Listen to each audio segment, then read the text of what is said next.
irratti wal geessee banii nabdi huddee azaabni addunyaa qaama qofa gubdii rabbiin sabii namaa kenni namaa fiddi arrasi tobsinaan borgammachuu qabdi ibidaadhi womaan goone azaabni surundi jecha irratti cichee ahadun ahadi dubbitana baaba qeensa himni sayyidee rabbiin ayaa buusee womaali ahadi obbolummaan kunoo kana bu'aa qabdi dubbiin kiyya garuu bakka kaatee qabdi yaanni wal funaantee garaagaanaan baddi dubbiin qabsoo qabdi ta'aniif hin ta'uu wahdahu laa shariika lahu dubbiin qabsoo qabdi bartaaniin ta'uu wahdahu laa shariika lahu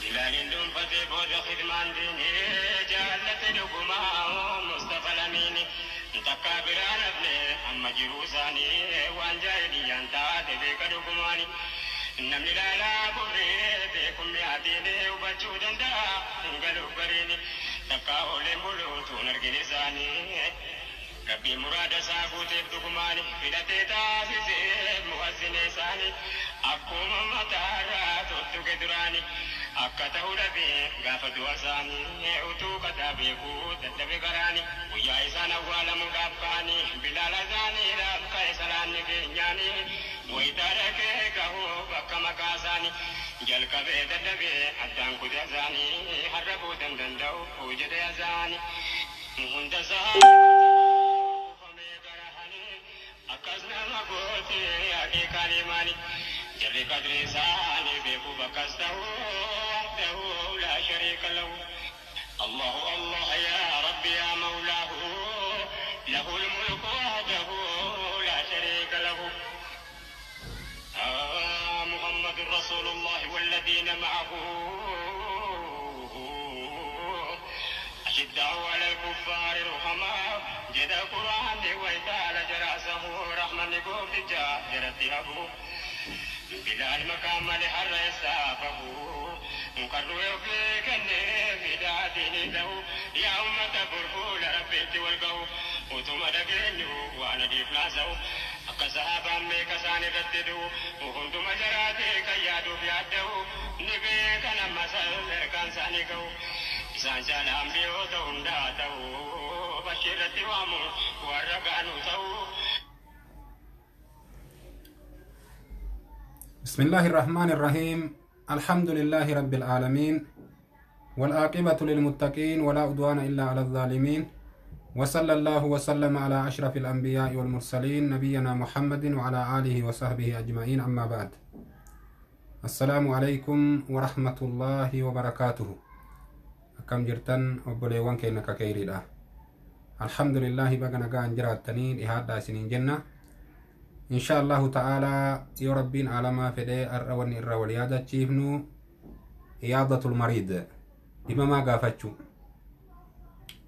نما ديما ما قافتشو الإسلام ما كيستي دا كمي كبدي من دا كمي نما فكبدي نمني قافته ربي برتي مال أرغتا وانجل إن شاء الله تعالى ولي فاسو إنك قباب سنه دوبا شير ولي قدو في itti invite wal godhuu waan keessanii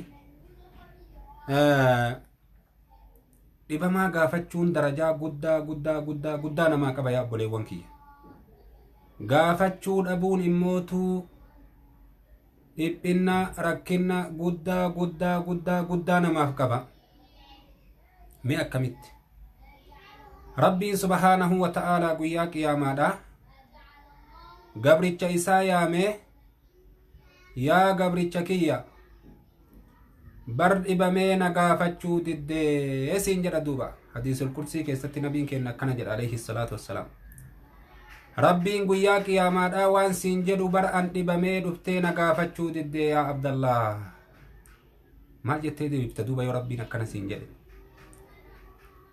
gabrichi deebisaan isaa maali yeroo rabbiin akkana jedhee gaafate yaa rabbi atiyyuu rabbii tokkochaa akkamitti dhibamtaa yaa rabbi atuu rabbii akkamitti dhibamtaa kanama fayyisuusihi yaa rabbi yoom dhibamtee akkamitti dhibamtaa jedhaan duuba rabbiin subhaanahu wa ta'aalaa waan jedhuun bara obboleessa kan kee ka dhibame san osoo dhuftee gaafattee silaa biratti nagartaa jedha rabbiin subhaanahu wa ta'ala. laa hawla walaa quwwata illaa billah. obboleessa kan kee ka islaamaa ka dhibamu gaafachuu dhabuun dhiba guddaadha. rabbiin guyyaa qiyaamaa akkana jedhee si gaafataa deebisaaf qophaayi duuba. allahu akbar. gabricha agartee dhibame obboleessa kee ka muslimaa ka dhibame gaafachuu qabda. obboleettii teeta muslimaa ta dhibamte gaafachuu qabda. namni muslimaa wal gaafatuu qaba. dhibamaan muslimaa wal ziyaaruu qaba. shari'aan teenna kana keessatti nu qaceelchite duuba. namni nama muslimaa tokko gaafate haga deebi'utti asheeta jannataa keessa jira jedha nabiin alayhi salaatu wassalaam. allahu akbar. nama muslimaa tokko gaafatuudhaaf yoo gandarraa baatee deemtee gaafatte haga isa san gaafattee gandatti deebitutti asheeta jannataa keessa deemta. asheeta jannataa keessa jirta. gariin ulamaa'iidhaa akkuma namni ilmii barbaadaaf bahe karaan jannataa isaa laafu namni nama dhibamaa gaafataaf bahe karaan jannataa isaaf laafaa jedhan duuba. hadiisuma kanarraa fudhatanii.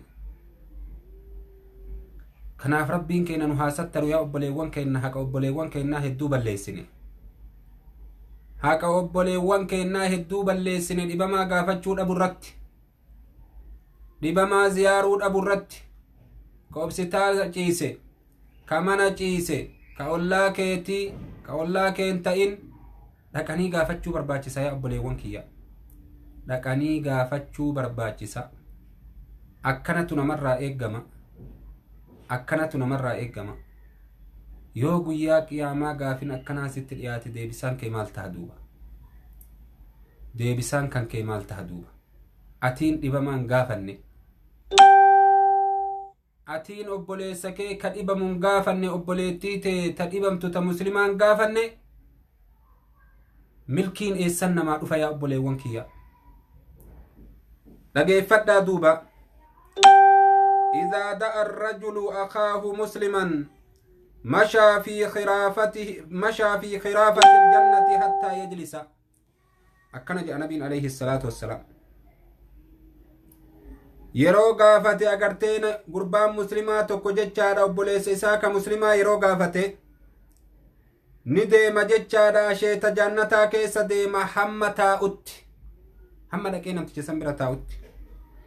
فإذا جلس غمرته الرحمة yoo dhaqee inni namticha dhiba musammana isaa dhaqee osseene haga dhaquu deemu haga karaa deemu kana asheeta jannataa keessa deemu jira. inni hin argu malee. wayta dhaqee bira gattaa'e rahmata rabbiittu isa hagoogaa jedhe. yaa subhaanallah. dhayxee dhibamaa bira gadi taa'uu callaaf rahmata rabbiittu si hagooga. akkana jedhe. rahmata rabbiittu isa hagoogaa jedhe duuba. فإن كان غدوة صلى عليه 70,000 ملك yoo yeroon inni gaafatu deeme sun yeroo ganamaa taate, yeroon inni dhibamaa san gaafatuudhaaf deeme yeroo ganamaa yoo taate صلى عليه 70,000 ملك حتى يمسي. ملائكة كما ترباتمت أرارم كالأتاف rahmata isarratti buusa haga lafti dhiitutti. ciniini naa qabadhu duuba, dubbii ajaa'ibaati.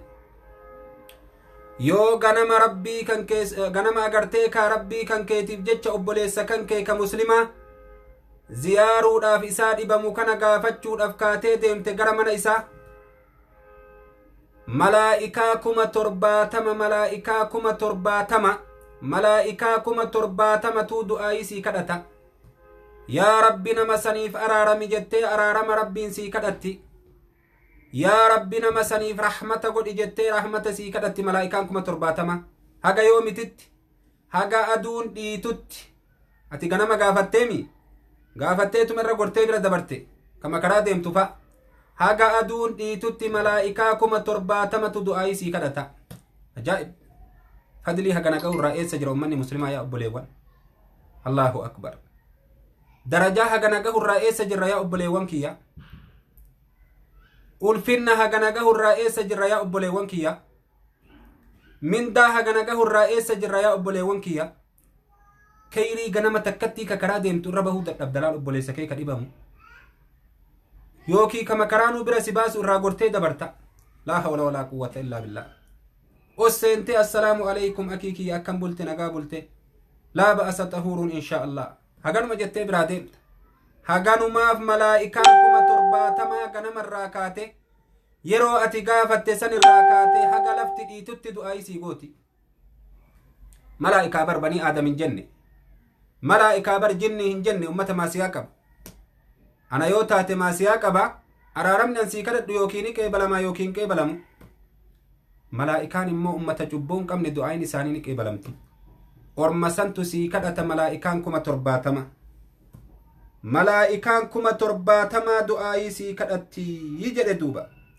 malaa'ikaan 70 du'aayi sii kadhatti salla alayhi jechuun da'a lahu bil magfirati wal khayr araarama rabbii sii kadhatti khayrii sii kadhatti duuba akkana jedhe duuba rabbiin nu haa waffaqu yaa obboleewwan kiyya وإن كان مساء صلى عليه 70,000 ملك حتى يصبح يرون أتقافت سن قلقلته يرون أتقافت سن قلقلته يرون أتدبما قافت سن قلقلته ملائكاكم ترباتمة دعائي سيكالتا هم يومتي حتى يصبح هم لفت بريتت الله أكبر الله أكبر وما أجائبات يا أبو ليوانكيا وما أجائب الراء لجرة وما أجائب الراء فقو جرة واني خيري اتين أرقة واني جنة إذا جنني ربي كناف لافتو الأجرة جنني ربي لافتو الأجرة كران اتين قهنين أبا بربادتيب أبا اتي دلقتيب أبا اتي بيكيب أبا اتي حجتيب جنني ربي كلو واني جرانيف وانا كنا كليسري yoo ati galgala gaafatte yoo galgala keessatti gaafatte nama dhibamaa san haga lafti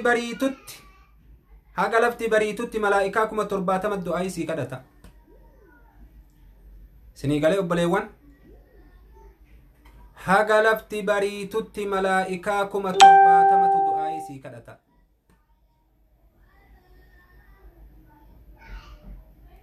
yoo yeroon ati gaafatte sun yeroo galgalaa ta'e yoo yeroo ganamaa ta'e maal jenne haga lafti dhiitutti malaa'ikaan 70 du'aa isii kadhatti yoo yeroon ati gaafatte galgala ta'e hoo haga lafti bariitutti malaa'ikaan 70 du'aa isii kadhatti allahu akbar araarama sii kadhatti bar yaa rabbi nama sanii araarami jetti bar yaa abboo atiin kun cubbaa yaa moo cubbaa haa miti duuba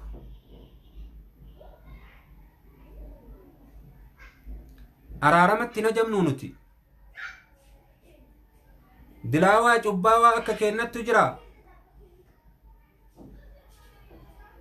bahaa galti teenna zamana har'aa kanaan keessatti ni agartanii saahiba cubbuu callaa taanee jirra cubbuu teenna yoo kanaan dhiqanne hoo maal qaba yaa obboleewwan kiyya haga wal jibbaan addaan nu fageessite ka ollaa jiru ollatti osoo hin gaafanne duuti rabbi itti dhufa nama ji'a tokko faa dhibame ka waggaa faa dhibame ka waggaa lama faa dhibame ka waggaa sadi faa dhibame osoo ati takkaa dhayxeen gaafate azalli rabbii fudhata yaa abbo allahu akbar maal himuu hedda guyyaa qiyaamaa yeroo rabbiin siin jedhe yaa gabricha kiyya an dhibameetii bar dhuftee na gaafachuu diddee siin jedha bar rabbiin guyyaa qiyaamaa hadiisa dura dabarsineen keessatti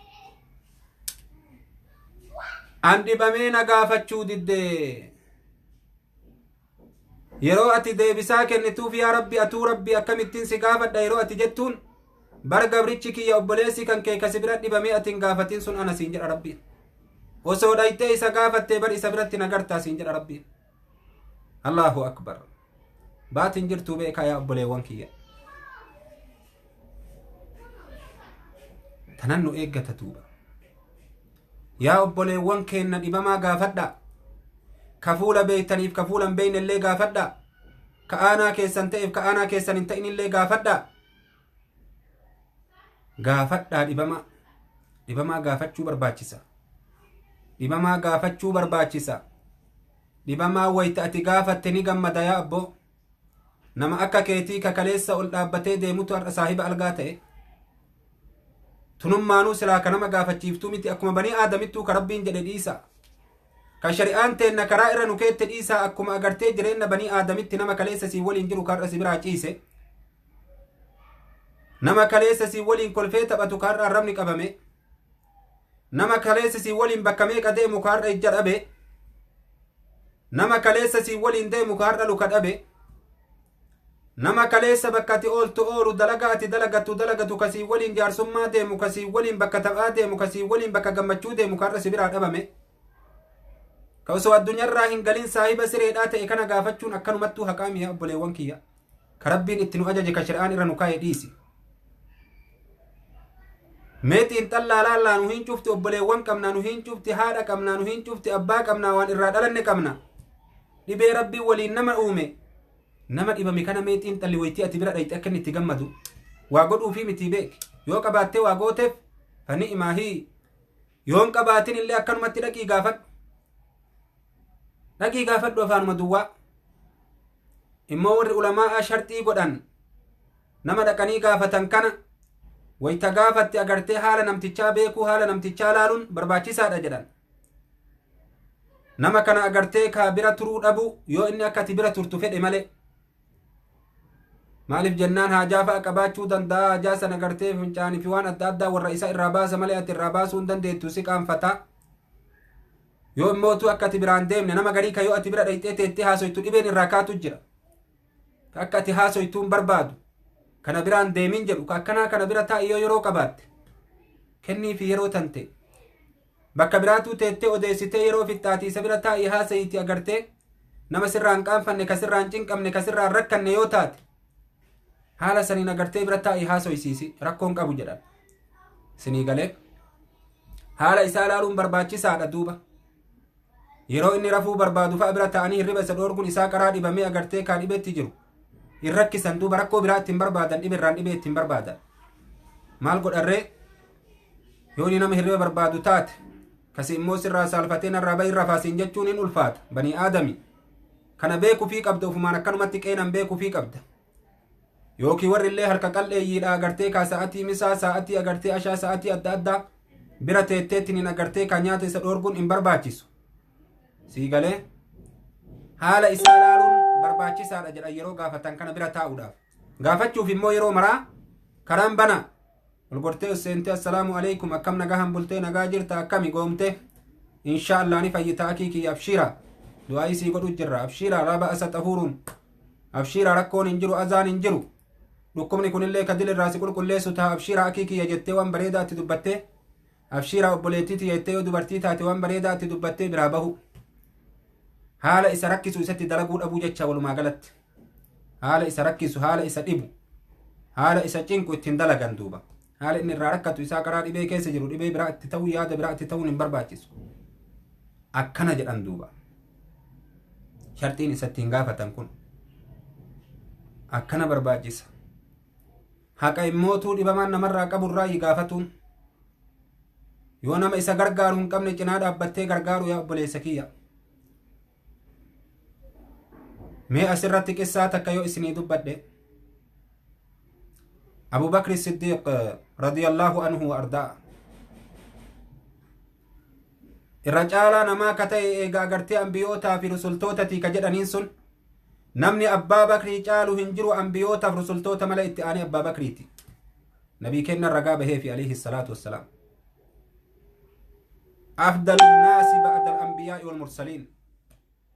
Irra caalaa namaati duuba eegaa ambiyootaaf rusultootaati. Zabana mootummaa qabateen keessatti Abu Bakri Siddiq jaartii takkatu magaalaa Madiinaa kana gararree isii gara gubbaadhaa qubata. Ijaan qabdu nama isii tajaajilu hin qabdu saahiba sireeti. Abu Bakri Siddiq arge duuba. Yeroo cufaa halkaniin bahee abbaan Bakrii nyaata manatti dalagee fi isii tanaa fuudhee dhaqee nyaachisee harka isaatiin uffata isiidhaa ka irratti xuraa'e irraa fuudhee miicee akkasitti algaa isii afee fi waan cufa tolchee fi osoo namni hin agarre halkaniin deebi abbaan bakri akka hattuudha. Umarii ilma Khaxaabillee isii tana arge duuba warra khayrii agartee wassaamu sahaabaa nabi Muhammad jechuun warra khayrii wal jalaa hatu sahaabaa nabi Muhammad jechuun warra khayrii keessatti wal dorgomu sahaabaa nabi Muhammad jechuun warra hadiisa amma dubbanne kanatti dalagu sahaabaa nabi Muhammad jechuun Umar argee jennaaniniin isii tana gargaaruu qaba jedhee inni illee akkuma abbaa bakrii quban qabu waan abbaan bakrii dalagaa jiru kana muratee lafaa ka'e ganama subii akka salaata irraa baheen osoo namni isan agarre agartee itti qajeela Umarillee wayta Umar dhaqu jaartiin duruu nyaatte dhuyde quufte uffanni illee irraa jijjiirame wanni isiin barbaaddu maru haajan isii guuttamtee teetti ufirra wayta inni itti seenu ilma kiyya hanqaata nyaadhee dhugee bar eenyu sa'a kanaan sii fide annama beekaa ijaan argaa tokkomatu ganamuu halkaniinnatti fide uffatallee narraa jijjiire waan akkanaallee naa godhee waan akkanaallee naa godhee waan akkanaallee naa godhee na biraa dabra ijaan argaa ebaluu isaa beekaa yaa ilma kiyya jetti duuba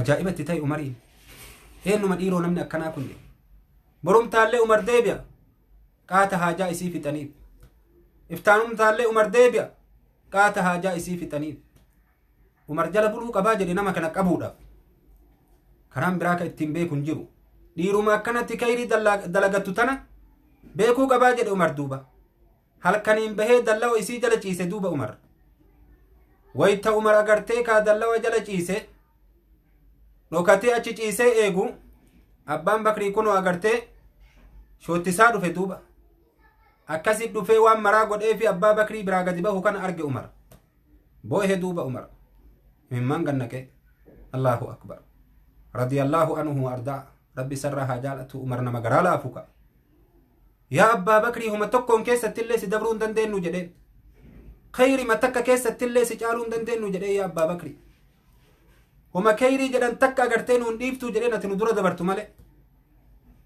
maaluma keessatti si dorgomnee si caaluu dandeennaa jedheen boo'ee duuba Umar agartee ka garaa cabee qalbii cabee akkatti dalagatan sahaaban nabii kennaa yaa obboleewwan kiyya meeqa kamtu jira dullattiin ganda keessan keessa yaa obboleettitii yaa obboleessa kiyya ta'aanaa keeti ka ajriin atitti argattuuyyuu agartee lama akka nama biraatuu hin ta'in jaartiin abbeeraa keeti akka woon tante namni uf gargaaruu hin dandeenye akaakayyuun kanke abbeeraan kanke abbeeraan gosaa akaakayyuun gosaa maalin ollaan kanke biyya keenya keessa fa namni kayrii akkanaa hin dalagadha jedhe iman dhabu abadan iman dhabu namni waan akkanaa yaadee hin dalagadha jedhe guutuu duuba rakkataan wanni namaan gargaaran qabeenya callaa miti yaa obboleewwan kiyya humni kankee gargaarsa kaatee agartee ka manguddoo takka yoo agartee kaatee huccuu irraa miicite yoo buna dhaabdeef sii galee kayrii adda addaatiin bira dhaabbatte nama akkanaa kana ka uf gargaaruu hin dandeenye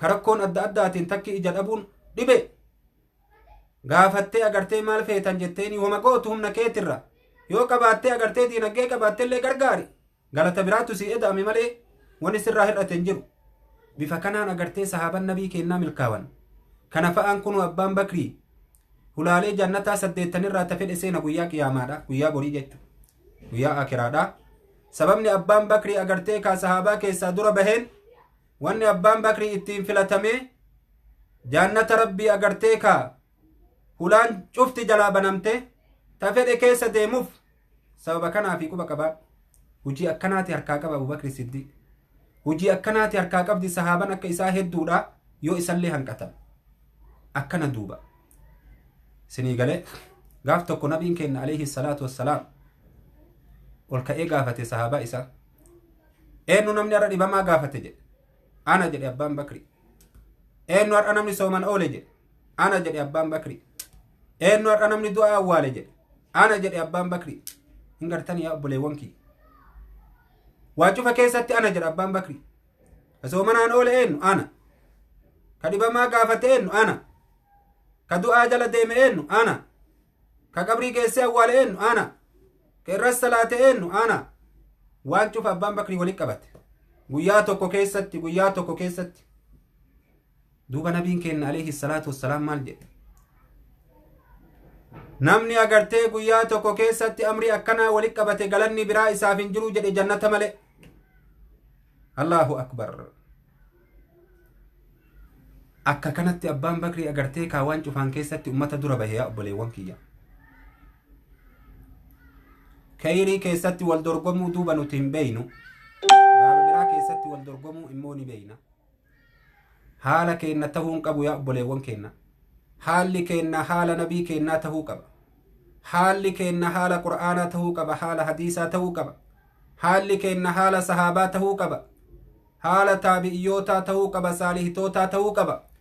Haala warra gaggaarii san tahuu qaba. Karaa isaanii kajeelaa faallaa isaanii dalagaa akkamitti waan isaan kajeelan kajeela. Jannata isaan seenan kajeelaa.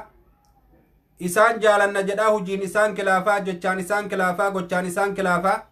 Akkamiin milkooyna yaa obboleewwan kiyya. Akkamiin milkooyna. Kanaafuu rabbiin agartanii warra isaanitti hidhatee isaan jala deemu rabbiin nu haa godhu yaa obboleewwan kiyya. Tuuba dubbii jalqaba agartee eegale san akkan irraanfanne. Namni dhibamaa gaafachuuf deeme maal argata jenne. Hadiisa nabii kennati. Namni dhibamaa gaafachuudhaaf deeme asheeta keessa deemu jira. Asheeta jannataa keessa haga dhaqee dhibamaa bira taa'utti. Wayita dhibamaa bira taa'e hoo yoo yeroon inni dhibamaa gaafate sun ganama taate malaa'ikaa 70,000tu du'aayii godhaaf hamma yoomititti hamma aduun dhiitutti. yoo yeroon inni gaafate sun galgala taate hoo malaa'ikaa 70,000 du'aayii godhaaf akkasuma hamma yoomitti hamma lafti dhiitutti. dubbii tana matatti naa qabadhaa duuba. hadiisa kana hafazadha. gama biraatiin hadiisul qursii keessatti rabbiin maal jedhe jenne. guyyaa qiyaamaadhaa maal jedhee gaafata gabricha. yaa gabricha kiyya baran dhibamee ati nan gaafanne jedhaan. yaa rabbi atuu rabbi akkamittiin si gaafadha yeroo inni jedhuun bar obboleessi kan kee ka muslimaa ka dhibamee ati hin gaafatin sun ana osoo isa gaafattee silaa isa biratti na agartaaya. akkana jedhaan rabbiin subhaanahu wa ta'ala. dubbii tanaan rabbi si qaba garatti jalaa baatu hin qabdu. kanaafuu obboleettii teeta muslimaa obboleessa kee ka muslimaa hin irraanfatin. gaafadhu tooyadhu yaa obboleessa kee yaa obboleettii tiyya. kun dhaamsa keenna ka guyyaa har'aati insha allahu ta'ala hadiisi nabii keennaa kun.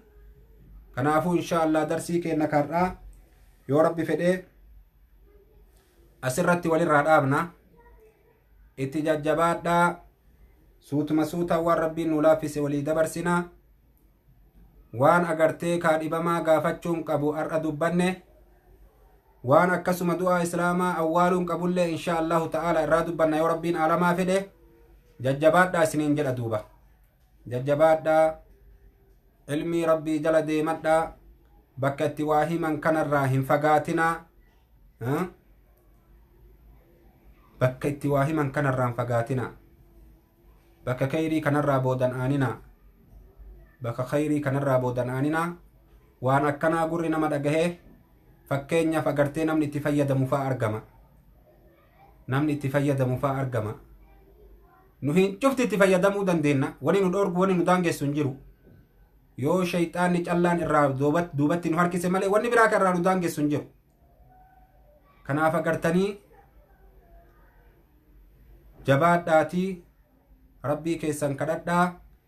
obboleewwan keessan gaafadhaa tooyadhaa. har'arraa itti haa dalaynu jedha marxifadhaame. namuu dhibamaa ollaa keessanii gaafadha. nama muslimaa abbaa fedhe haa ta'u gaafadha. araba ta'e moo ajama ta'e moo nama fedhe haa ta'u nama muslimaa taana dhima gaafadhu duuba.